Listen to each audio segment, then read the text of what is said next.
반갑습니다. 아프리카 갔다가 금요일날 오후에 돌아왔습니다. 아프리카 이번에 동부 아프리카를 갔거든요. 케냐 지역을 갔는데 그 케냐 지역 중에도 좀 시골로 갔습니다. 근데 그게 이제 케냐에서 이 트랜스포해서 이 아부다비 공항에서 기다리고 있는데 거기에 내 팬들이 막 몰려왔어요. 그리고는 미진 간사님을 이 아프리카에서 만나니 너무 좋다고 이제 난리가 난 거예요. 그래서 제가 내가 유명하구나 이걸 알았네요. 지난달에는 모로코를 갔어요. 서부 아프리카. 모로코를 갔는데 거기에도 막 팬들이 막 몰려온 거예요. 간사님 유튜브 제자예요 막 이러는 거예요. 아니 서부 아프리카 땅끝에도 나를 아는 사람이 있는구나. 그리고 사역을 하고 그 다음에는 모로타니아로 넘어갔어요. 그 사하라 사막 있는 데로. 근데 거기도 유튜브 제자가 있는 거예요.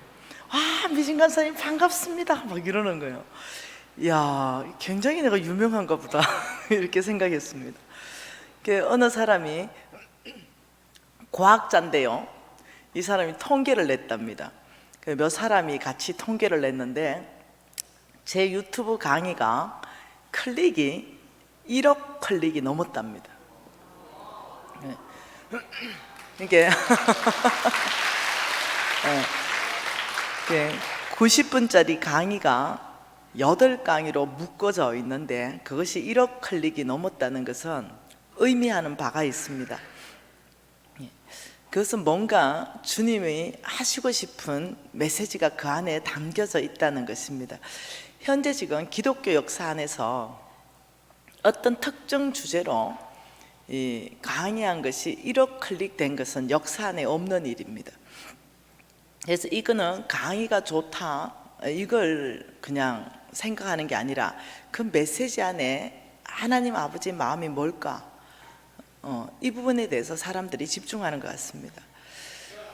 그래서 저는 이 4일 동안에 돈 얘기를 많이 할 건데요, 좀 매력적이잖아요 주제가. 또 우리 관심사잖아요. 우리가 또 뗄래야 뗄 수 없는 또 그런 관계가 또 돈 이야기잖아요. 근데 돈 이야기를 지금 강사가 하고 있는데 저 강사 입을 통해서 성령께서 나에게 뭐라고 지금 말씀하시는가, 여기에 좀 초점을 두면 좋겠다 이래 싶습니다. 저는 대학 다닐 때 대학을 저는 3개를 다녔습니다. 대학을 3개를 다니면서 철학이라는 과목이 있었습니다. 그때는 뭐 멋있어 보이잖아요. 철학 과목이. 난 누구인가? 이거 막 고뇌하고 난 어디서부터 왔는가? 이거 막 고뇌하고 난 과연 어디로 가야 된단 말인가? 이거 막 고민하잖아요. 동서고금을 막론하고 수많은 철학자들이 답을 내지 못한 것이 이 3가지 질문입니다. 난 누구인가? 이거 답 낸 철학자 없습니다. 난 어디서부터 왔는가? 여기에 대한 답을 낸 철학자는 없어요. 그러면 나는 어디로 가는가? 여기에 대한 답을 낸 철학자는 없다는 거예요. 어떻게 생각하세요? 그래서 출구 없는 방, 이것이 유명하게 된 거예요. 방 안에 사람이 있는데 출구가 없어요. 문이 없는 거예요. 그 사람이 거기에 왜 어떤 방법으로 들어와 있는지 어떻게 나갈지 답이 없는 거예요. 근데 그것을 멋있다라고 얘기한다는 거예요. 많은 사람들은 그것을 굉장히 심오하다고 얘기한다는 거예요. 왜 그럴까요? 성경에 창세기 1장에 이미 거기에 대한 답을 주고 있는데 말이죠. 여러분 창세기 1장 한번 펴볼까요?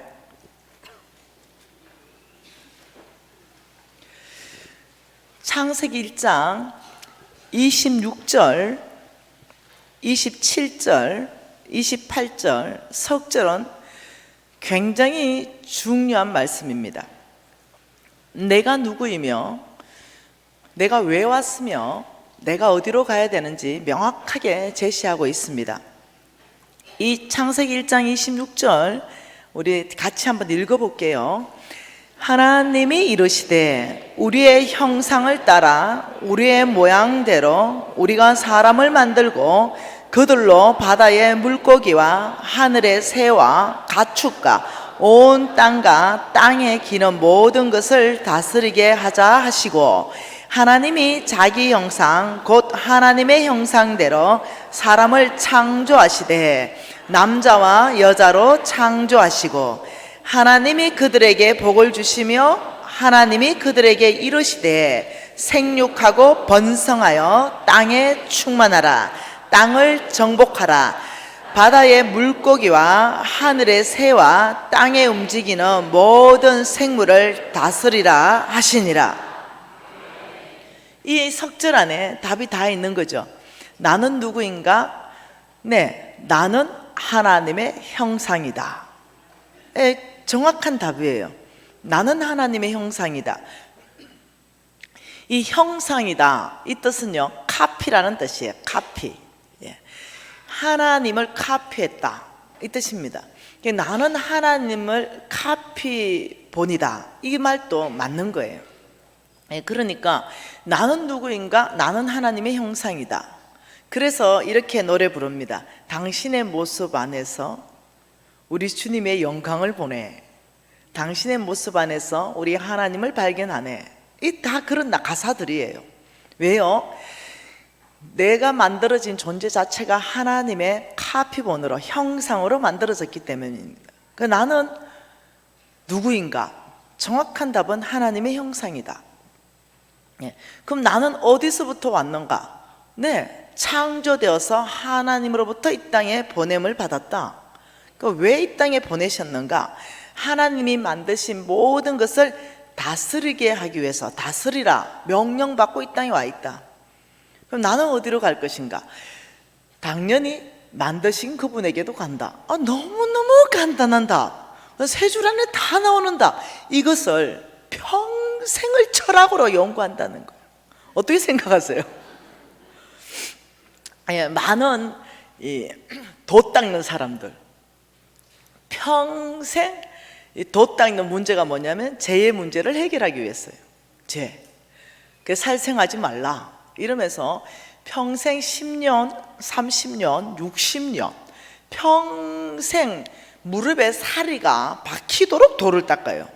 그럼 마지막 죽을 때 하는 말, 이 죄 문제를 단 1%도 해결할 수 없는 나 자신을 발견하고 절망이로다. 너무 아까운 시간 70년을 보냈어요. 어떻게 생각하세요? 그런데 이 죄 문제는 성경을 탁 열면 십자가로 모든 것을 해결했네, 한 줄이에요. 그 70년 동안 고민할 이유가 하나도 없는 그곳에 내 인생 전부를 쏟아붓는다는 거예요. 혹시 이런 어리석은 어떤 진리를 찾아서 헤매시는 분들은 혹시 여기에 안 계시는지요? 여러분, 성경 안에는 우리의 궁금한 모든 것에 답을 주고 있습니다.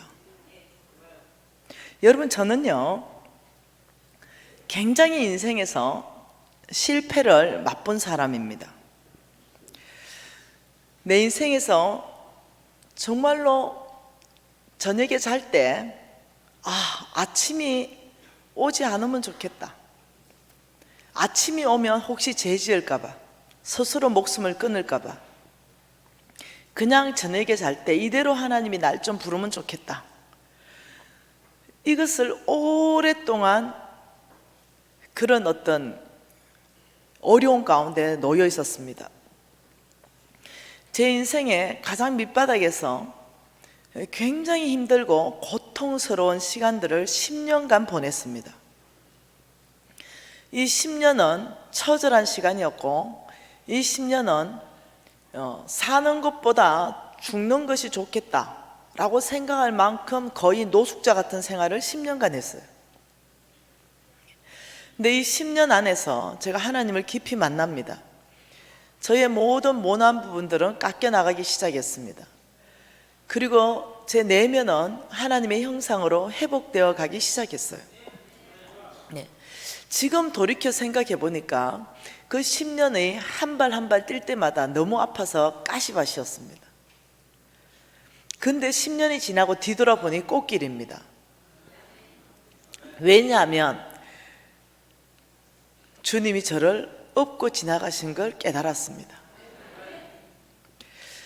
저는 이 4일간을 통해서 돈보다도 하나님의 마음을 나누고 싶습니다.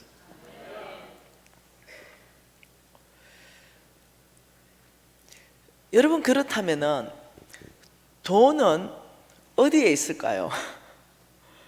나는 어디로 왔는가? 이 부분에 대해서 정확하게 답을 낼 수 있는 건 성경이잖아요.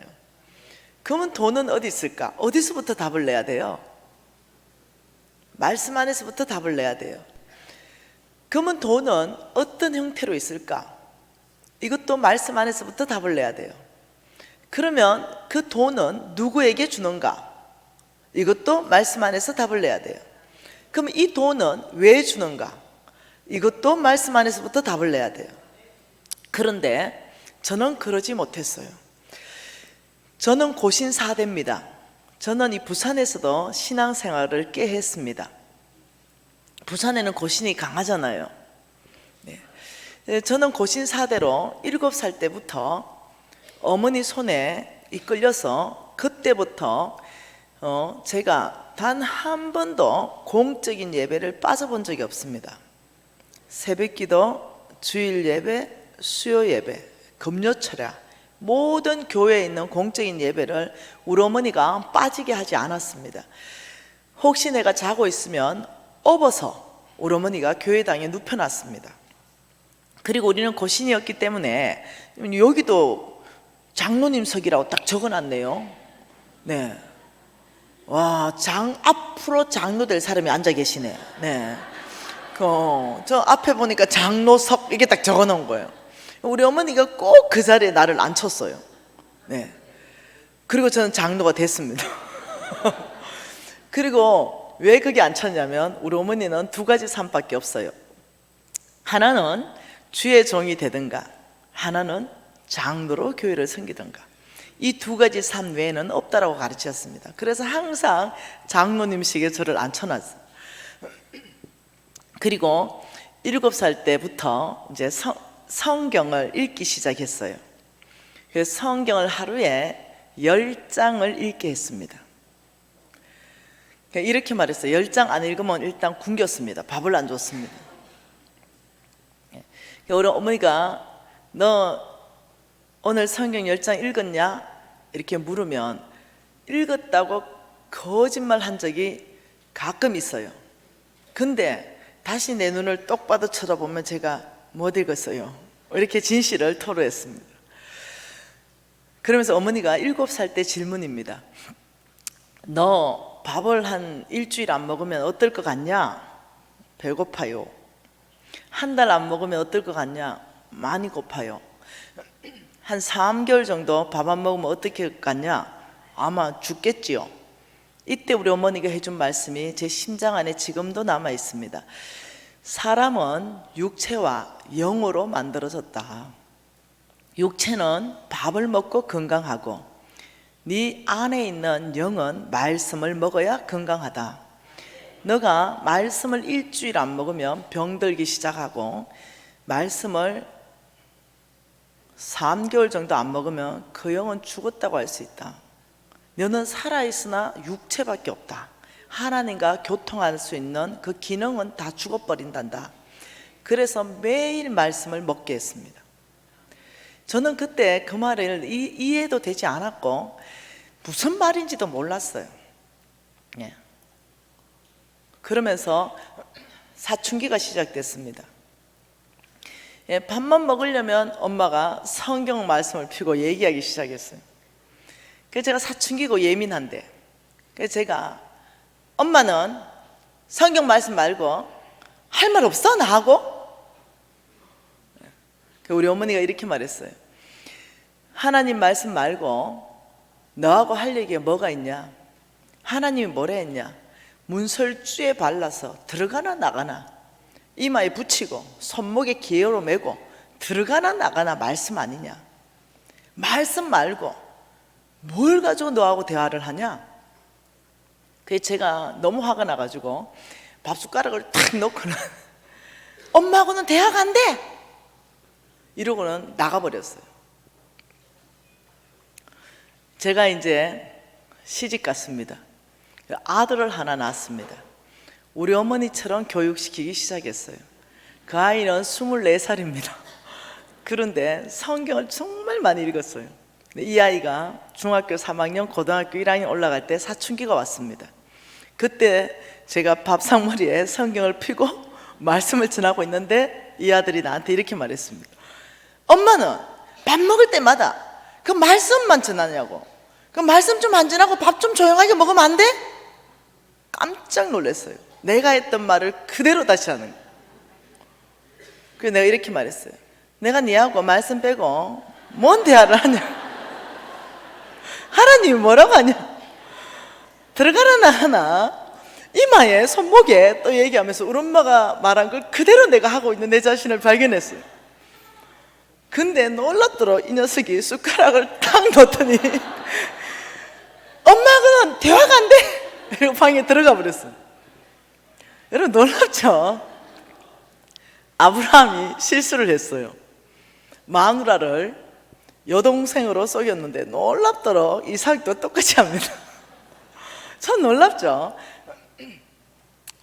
그런데 지나서 보니까 내 인생에 있어서 가장 유산으로 우리 어머니 남겨준 게 있다면 말씀 읽게 한 거예요. 제가 지금까지 여러분 이렇게 대각선으로 읽은 거 빼고요, 저는 성경을 대각선으로 많이 읽었습니다. 무엇을 낳고 무엇을 낳고 이러면 그거 읽기 싫은 거예요. 그래서 어떠냐면 대각선으로 쭉 읽고 넘어가고 이렇게 했습니다. 근데 대각선으로 읽지 않고 또박또박 성경을 다 읽은 것만 가지고 계산해도 최하가 250독을 더했습니다. 해서 웬만한 거는 성경을 거의 다 외웠습니다. 우리 어머니가 그렇게 훈련을 시켰어요.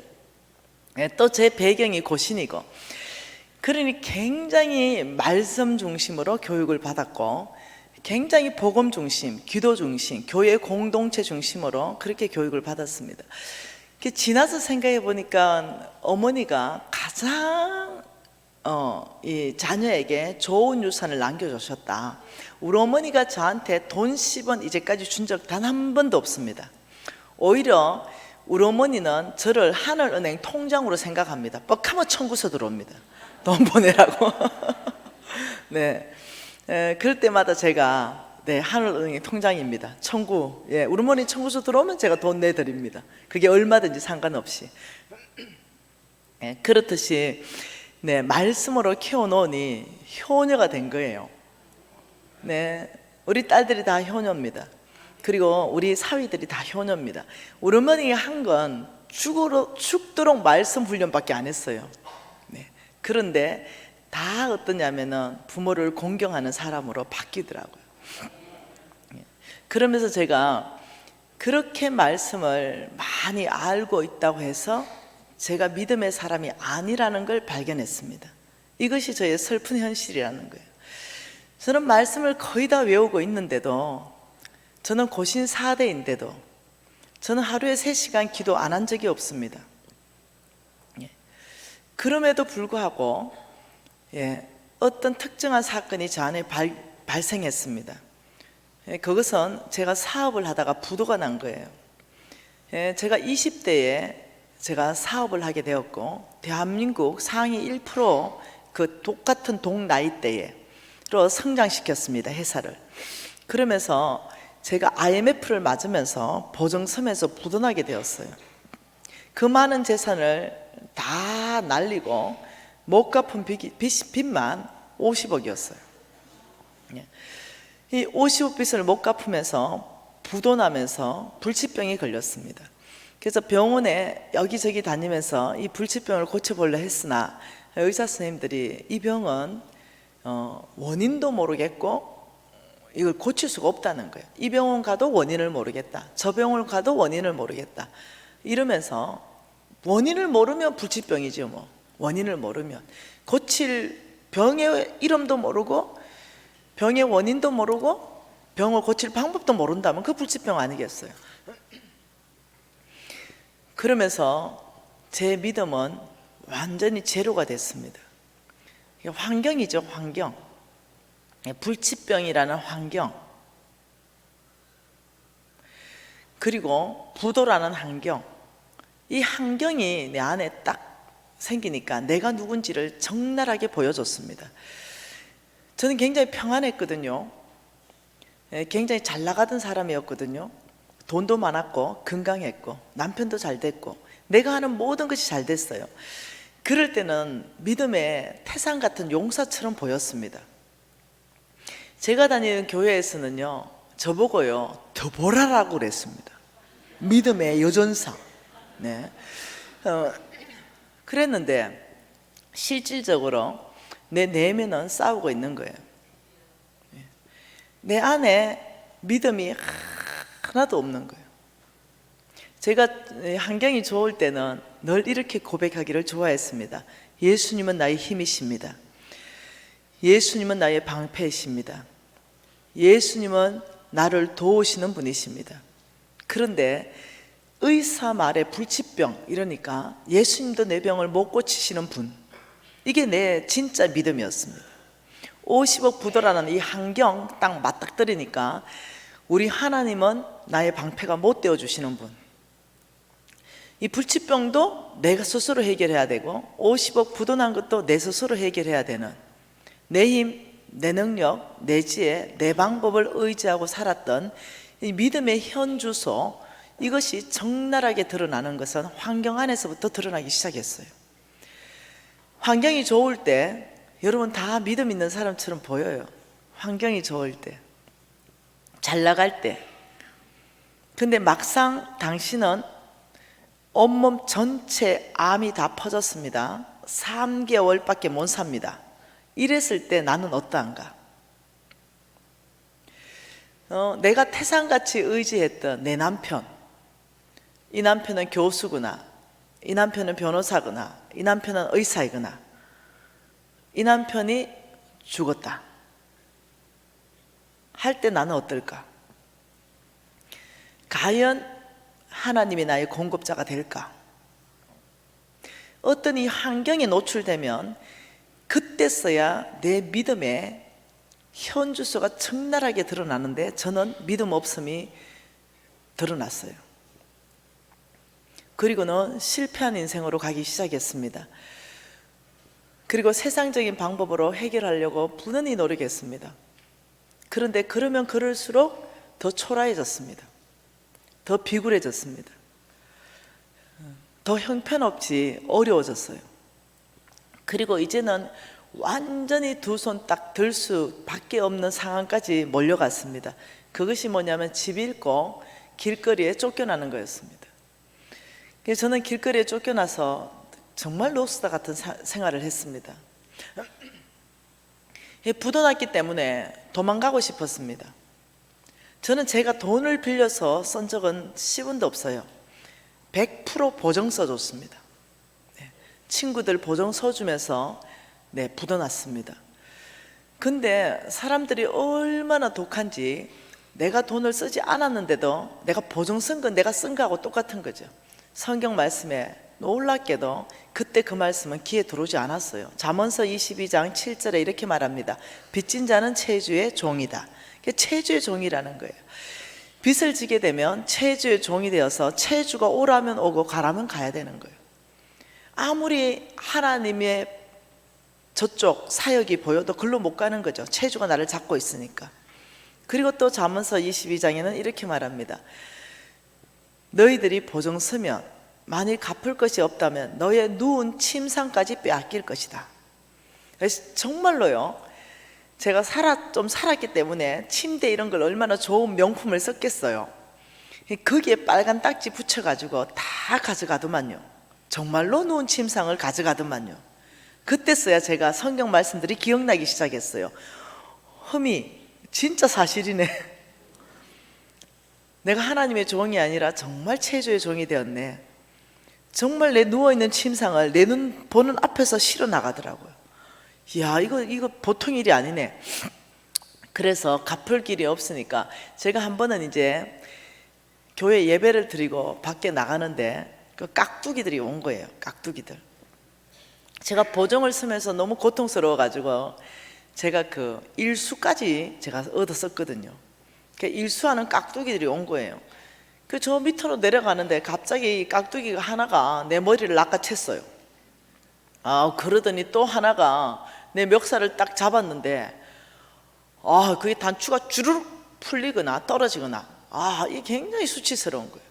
이런 일이 반복되었습니다. 안 되겠다. 이럴 때는 도망가야 되겠다. 이래 생각하고 도망가기로 결정했습니다. 야밤 도주하기로 결정했어요. 그래서 그 아이가 100일도 안 된 아이를 들쳤고 야밤 도주를 했습니다. 그 야밤 도주한 곳이 어디냐면 인천입니다. 인천에 야밤 도주를 해서 거기에 어디로 숨어 들어갔냐면 그때는 차이나타운이 있었어요. 그 차이나타운 그때는 지금은 굉장히 번화가로 바뀌었는데 이 쪽방 2평짜리 쪽방에 5가구가 함께 사는 공동 화장실 앞에 수도꼭지가 하나 있어요. 거기에서 다 씻어야 돼요. 쌀도 거기에서 씻어야 됩니다. 네, 그런 곳에 숨어 들어갔습니다. 못 찾을 줄 알았어요.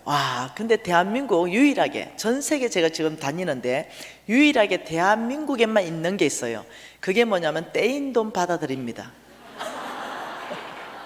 와, 얼마나 독한지 몰라요. 오죽하면 도망갔겠어요. 오죽하면. 내가 나쁜 사람들이라고 생각해요.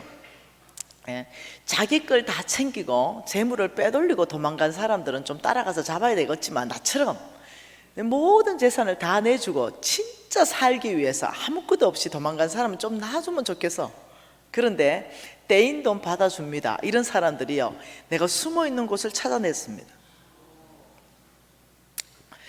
그래가지고 어느 날 나오는데 또 머리털 뽑혔습니다. 숨으면 못 찾을 줄 알았냐? 와, 여러분, 이거는요, 이 산 지옥도 그런 지옥이 없습니다. 이건 안 겪어본 사람은 몰라요. 이 정도 되니까 고신사대도 사라져 버리고 믿음도 사라져 버리고 오직 환경에 잡히기 시작했습니다. 지혜도 사라져 버리고 분별력도 사라져 버리고 두려움만 꽉 차기 시작했습니다. 사람이 빛이 싫어지기 시작했습니다.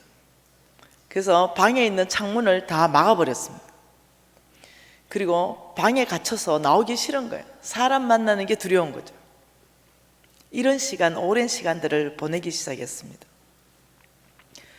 그리고 그런 사이에 믿음이 하나도 없으니까 제가 2번을 스스로 목숨을 끊으려고 2번을 실질적으로 자살 시도를 했습니다. 그런데 사명이 안 끝났는가 살아났습니다. 여러분, 살아났을 때, 눈 떴을 때 그 고통은요, 이루 말할 수 없는 절망감. 그냥 두지 왜 살렸냐, 이런 생각. 그러면서 제가 한 메시지를 만납니다. 그 메시지가 뭐냐면 제가 여러분하고 나눌 이 왕의 재정이라는 메시지. 그 메시지를 제가 들었을 때가 홍성근 목사님이 계십니다. 이 홍성근 목사님이 전하던 이 왕의 재정 메시지, 성경적 재정 원칙을 제가 듣게 됩니다. 그 딱 듣는 순간 제가 깜짝 놀란 거예요. 왜냐하면 제 성경을 이미 무지 많이 알고 있었잖아요. 그럼에도 불구하고 이 성경에 대해서, 돈에 대해서 그렇게 많이 주께서 말씀하셨다는 사실에 깜짝 놀란 거예요. 믿음에 대해서는 성경 전체에서 214번을 말씀하고 계세요. 그런데 구원에 대해서는 218번을 말씀하고 계십니다. 근데 성경에서 재물과 돈에 대해서는 약 3,000번 이상 말하고 계세요. 10배 이상 말씀을 많이 하고 계세요. 그런데도 제가 그걸 몰랐다는 거예요. 그냥 지나가게 그냥 했다는 거예요, 말씀을. 그 쫄딱 망하고 완전 그 철저하게 고립된 상태에서 그 메시지를 딱 듣는데 저에게는 한 줄기의 빛이었습니다. 왜냐하면 그 스승님이 전해주는 그 메시지 안에서 불치병이 회복될 수 있는 길을 봤고, 그 안에서 부도 난 것이 회복될 수 있는 길을 제가 본 거예요.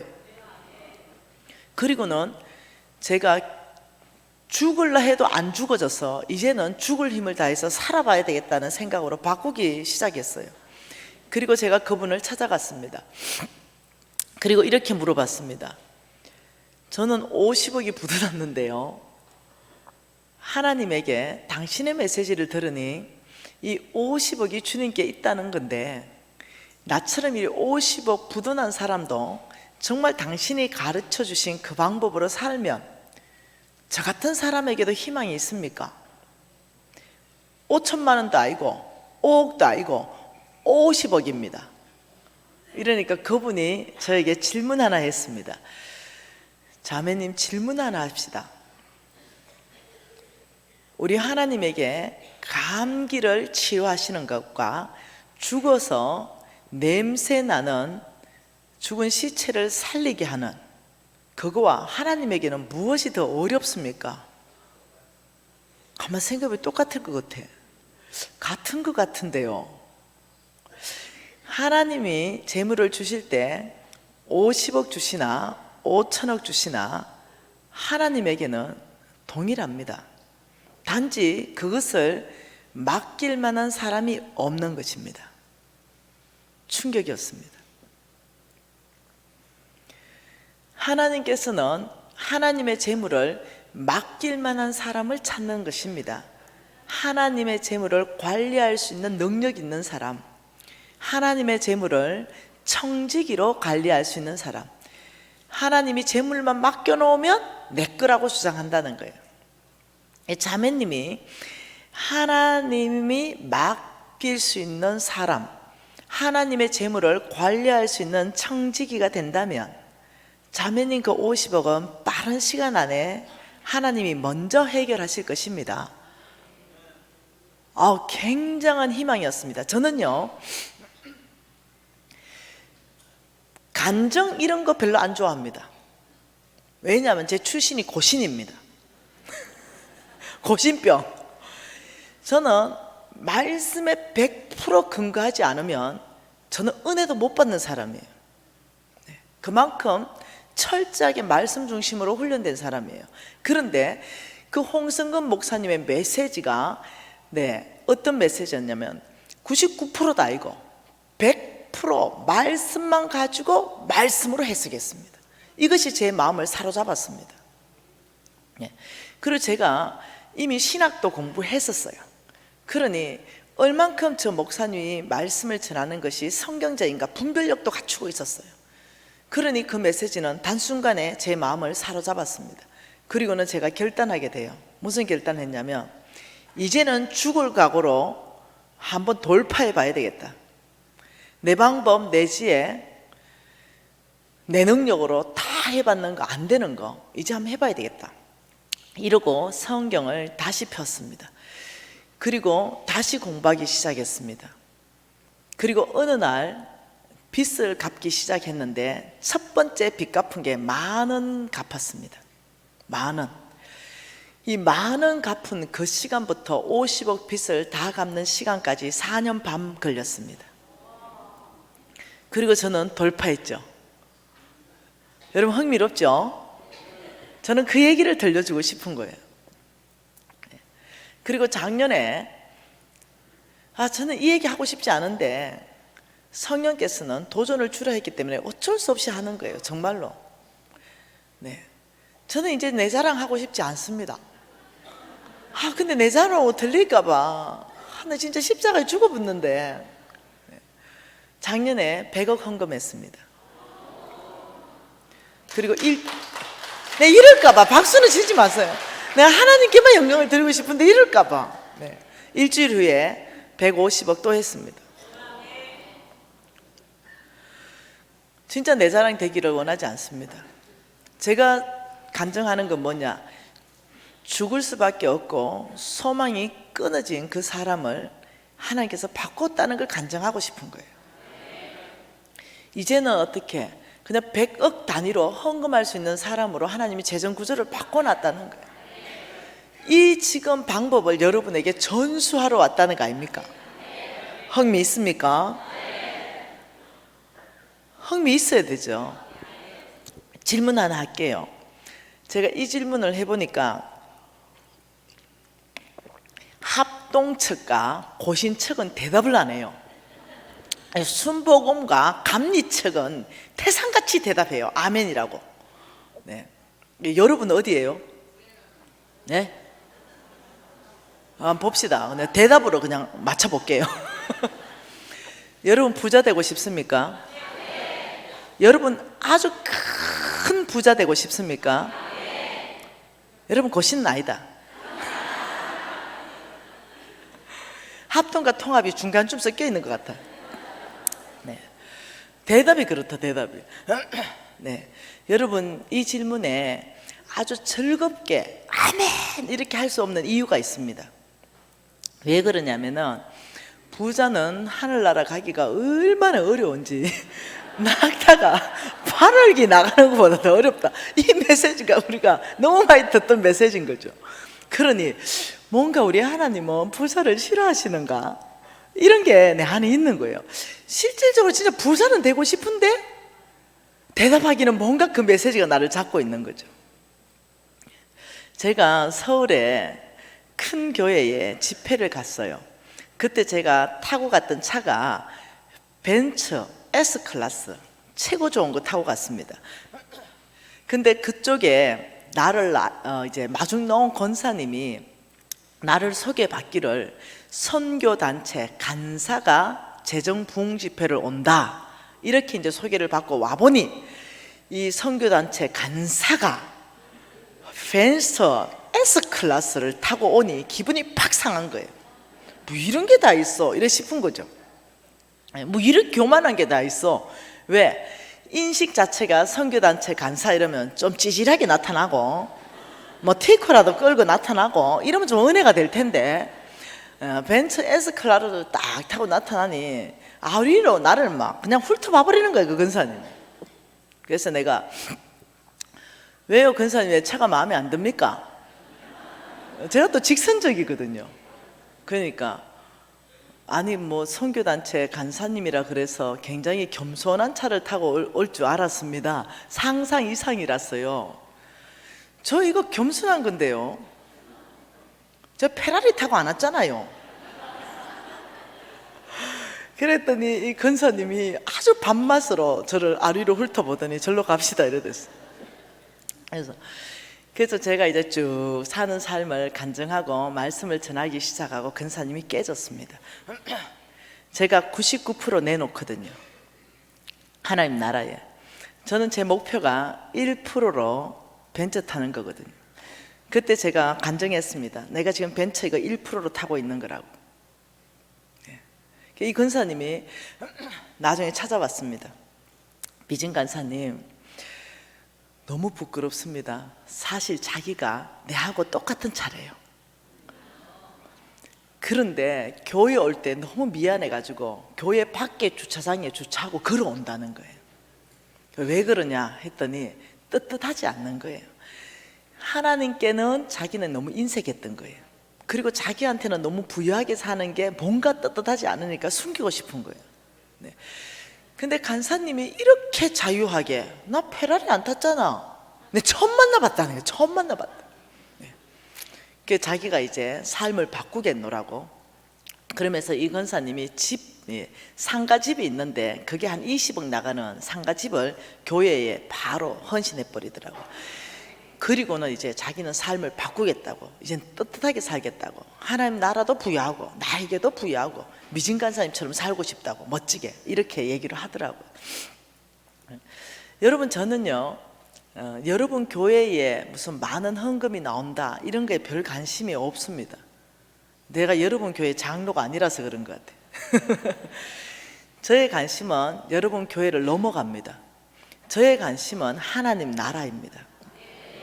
저의 관심은 우리나라를 넘어갑니다. 저의 관심은 열방이에요. 온 열방 안에 하나님 나라, 이 부분이 저의 관심이고, 여러분이 이 하나님 나라에 쓰임받는 사람으로 제가 준비시키는 것, 특히 오늘은 제물로, 네, 이것이 저의 관심입니다. 그래서 여러분 개인이, 여러분 각 사람이 어떻게 하면 탈출할 수 있을까? 지금 이 막혀있는 재정 상황 가운데 어떻게 하면 탈출할 수 있을까? 우리가 첫 시작을 제가 얘기했잖아요. 나는 누구인가? 난 어디서부터 왔는가? 어디로 가는가? 이게 세상 안에서는 답이 없다라고 얘기했습니다. 예, 수십 년 돌을 닦아도 그게 답이 없습니다. 그러나 하나님 말씀 안에서부터는 답이 있다라고 얘기했잖아요. 똑같습니다. 돈 문제도 똑같습니다. 이 안에 답이 있다는 거예요. 이 안에서부터 답을 찾는 것, 이걸 제가 여러분하고 나누고 싶은 거예요.